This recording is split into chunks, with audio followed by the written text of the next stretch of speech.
Convido aqueles que quiserem e puderem estar de pé. A palavra do Senhor está no Evangelho de João, capítulo 18, verso 36. Evangelho de João, capítulo 18, verso 36. Podemos ler todos juntos? Comigo. Leamos. Respondeu Jesus: o meu reino não é deste mundo. Se o meu reino fosse deste mundo, pelejaria os meus servos, para que eu não fosse entregue aos judeus. Mas agora o meu reino não é daqui. Senhor nosso Deus, pela tua infinita misericórdia, nós batemos na porta da tua graça mais uma vez, para pedir que todo entendimento seja nos dado através do teu Santo Espírito com relação ao reino eterno, para que possamos, Senhor, diferenciar a questão do reino terreno com o reino eterno. Exorta, consola, edifica, salva, liberta, cura no nosso meio. Assim pedimos, fica conosco, abençoa-nos mais uma vez através da tua palavra, em nome do Senhor Jesus, amém. Os irmãos podem se assentar. Queridos, o reino dos céus parece uma coisa repetitiva, mas não é, é necessário. Temos a nossa vida, o nosso dia a dia, crescemos, alcançamos família, trabalho, vida profissional, tem a questão da nossa saúde física, emocional. São coisas que nós lutamos todos os dias. Mas como é a vida do homem se ele não entender que existe uma eternidade para ser vivida? Porque quem consegue administrar, vencer todas essas etapas, acordar de manhã, enfrentar os seus dias, a sua formação de família, sua formação acadêmica, quando você não se embaraça com as coisas dessa vida, você vai vivendo, você vê que a vida a vida temporal é maravilhosa, mas tem uma vida zoe, que é vida eterna, de eternidade a eternidade. Deus não criou o homem para viver simplesmente o seu temporal. Deus criou o homem para viver eternamente. Mas como que entrou a temporalidade? Todos conhecem, e é sempre bom repetir: desobediência. A desobediência é o pecado original que levou o homem a deixar de viver mais um dia para viver menos um dia. Então, quando no ministério do Senhor Jesus, o ministério do Senhor Jesus se fez homem, habitou entre nós e vimos a sua glória, como a glória do unigênito do Pai, cheio de verdade. 3 anos e um pouco foi anunciando o reino dos céus. Não tinha outro objetivo, na cura, na libertação, no atendimento, no conselho, no chamado dos discípulos, todo era o reino dos céus. E sabe qual era a grande diferente da questão espiritual da religião daquela época? Sabe qual era a diferente? Há 2000 anos atrás, era diferenciar o material do espiritual, eternidade com temporalidade. Você vê que até hoje, você olha para a vida de alguns, a soberba, a vaidade, a prepotência, a arrogância, está lá em cima. Pensa que a eternidade é aqui, que é imortal, que a idade não vai chegar. Isso é um engano, isso é um engano. Você pega Provérbios, né? Salomão disse assim: tudo é vaidade. Tudo é vaidade. A realidade da vida, a verdade absoluta, só se entende através do Espírito Santo.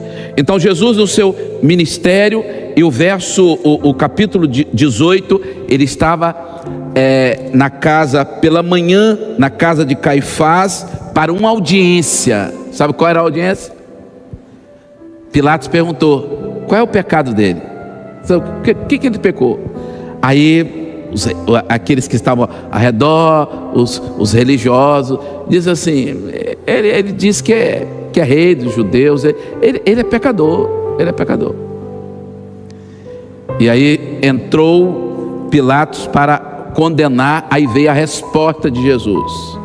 Jesus respondeu e disse: respondeu Jesus, o meu reino não é deste mundo. Se o meu reino fosse deste mundo, os meus servos lutariam para não deixar entregar. Então a questão de se entregar por nós, de dar vida por nós, estava determinado na eternidade. Tem um louvor que nós cantamos, que eu gosto muito, que explica, né, por que se fez homem, por que se entregou a vida, assim: deixou o esplendor da sua glória. O grupo de louvor podia cantar, né, enquanto os nossos visitantes meditam na letra. Foi assim que aconteceu. Então por isso os servos não defenderam, não precisavam de defesa. Quando Pedro se levantou e disse: não, ninguém vai tocar no Senhor. Não, você está repreendido, não é isso. Ele veio para se entregar, e ele sabia disso. Então não tinha tanto, né, aquela coisa que você vê na vida dos líderes, a risaiada, aquela coisa. Não tem nada a ver você ser feliz, você tem que rir mesmo. Mas não tinha, existia um estado de compungido, não tinha onde recostar sua cabeça. Rejeição dentro da igreja. Rejeição dentro da igreja. Um dia ele chegou, como o pastor da ocasião, o dirigente do culto, não podia ver o pecado do irmão. Nós não temos essa condição, mas o Espírito vê, Jesus não enxerga de dentro para fora. Ele chamou um homem que tinha a mão mirrada, que não podia estar no culto. Ele disse: estenda a sua mão. Curou ali, teve que sair do culto, porque eles pegaram pedra para poder atirar nele. Esse era o quadro, esse era o momento. Agora pergunta-se: o que é que a religião está fazendo com isso? Dá para dançar nisso? Dá para fazer coisa da carne nisso? Não dá. Só dá para se entregar de todo o coração, dizer: eu te amo, Jesus, eu quero valorizar a sua entrega pela minha vida, eu sei o preço que foi pago. Grupo de louvor com as irmãs e os varões dando glória. Queridos, é muito sério, é santo, é sagrado. O que é que estamos fazendo com essa entrega, essa resposta? Não tinha acusação, não tinha pecado. Pecado quem temos somos nós. Desobediência, caminho tortuoso, somos nós. Mas Ele se entregou por nós. Às vezes, e sempre temos a nossa necessidade. Às vezes é no físico, às vezes é questão emocional, às vezes é profissional, é família, é com filhos, é com trabalho. Está tudo certo, mas tudo isso é secundário. A religião colocou isso em primeiro lugar. Não, primeiro lugar é reino dos céus, é eternidade. Se eu e você saímos daqui hoje dizendo assim: está tudo certo na minha vida com relação ao reino do céu, eu tenho meu nome escrito no livro da vida, eu sei que Ele morreu no meu lugar, eu sei que Ele perdoou o meu pecado, eu amo de todo o coração, eu não sou um religioso. Religião tem feito um desserviço, religião é um erro na vida da alma das pessoas. Mas o evangelho, o reino do céu, é poder de Deus, é boa nova, é mudança de vida, é transformação. Você entra no culto, você consegue sentir Jesus, você consegue falar com Ele, você consegue a resposta dele, a sua alma transborda. Você consegue dizer assim: eu não mereço, mas Ele tem me abençoado. Aleluias! Como é gostoso, Senhor, sentir a Tua presença. O objetivo da sua vinda, o objetivo da sua primeira vinda O objetivo do seu ministério era o reino do céu. No Novo Testamento contém mais de 100 referências a respeito do reino dos céus.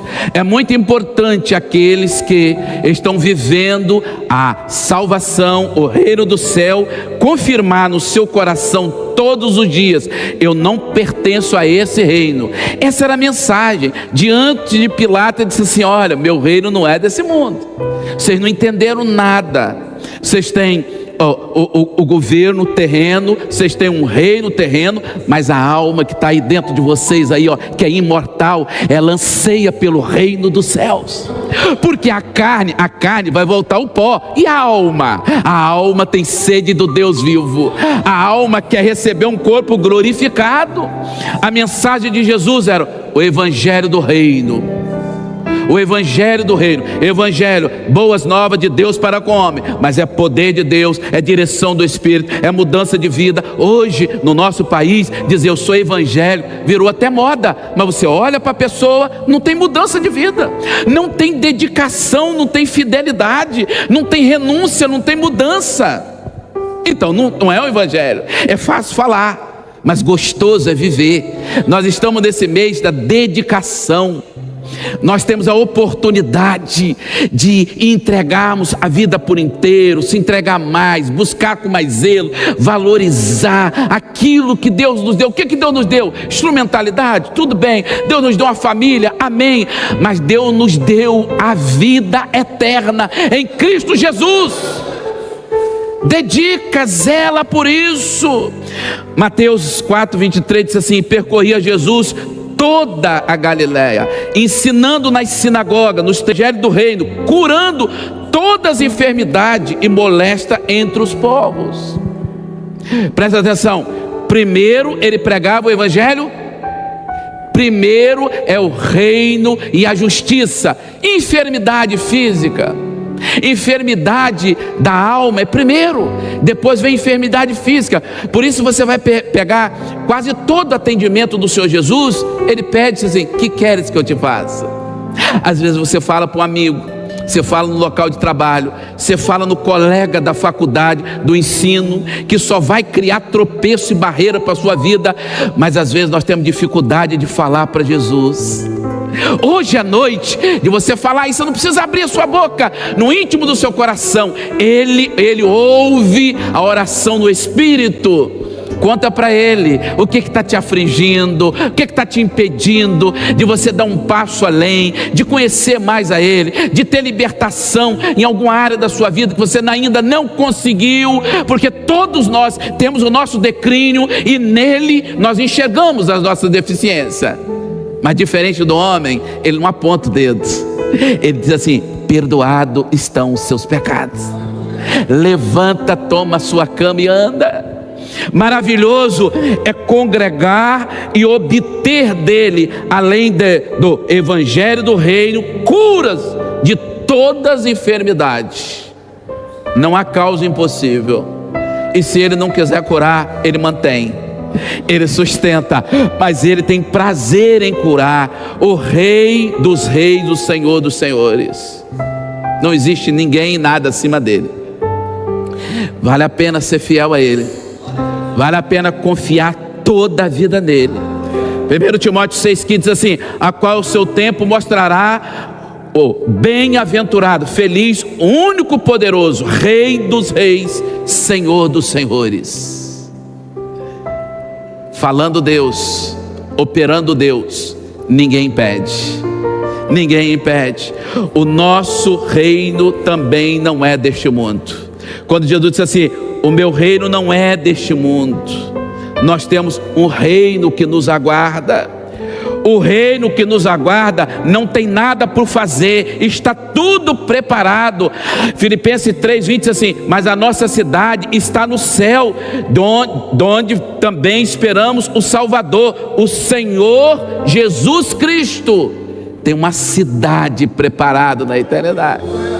Quando nós cantamos boda do Cordeiro, quando nós cantamos que tem uma festa, que tem um casamento, que tem um banquete, não é de boca para fora, é porque nós estamos preparados. E quantos nesta noite pode cantar esse louvor e dizer: Senhor, eu estou preparado para participar, para entrar nessa cidade pela porta, Senhor, e sentar na mesa da boda do Cordeiro, na ceia do Cordeiro. Isso é maravilhoso. Às vezes sua carne não quer nem isso, mas a nossa alma anseia por isso.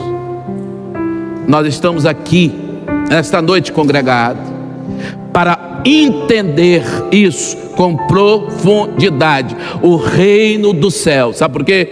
Porque tudo que nós gostamos nessa terra, tudo, você gosta do seu filho, ama, você gosta da sua vida, você cuida, ama, você gosta daquilo que o Senhor te deu, casa, carro, ama, mas tudo é passageiro. Às vezes você não veio aqui nem para ouvir isso, né? Mas essa é uma verdade absoluta. Tudo é passageiro.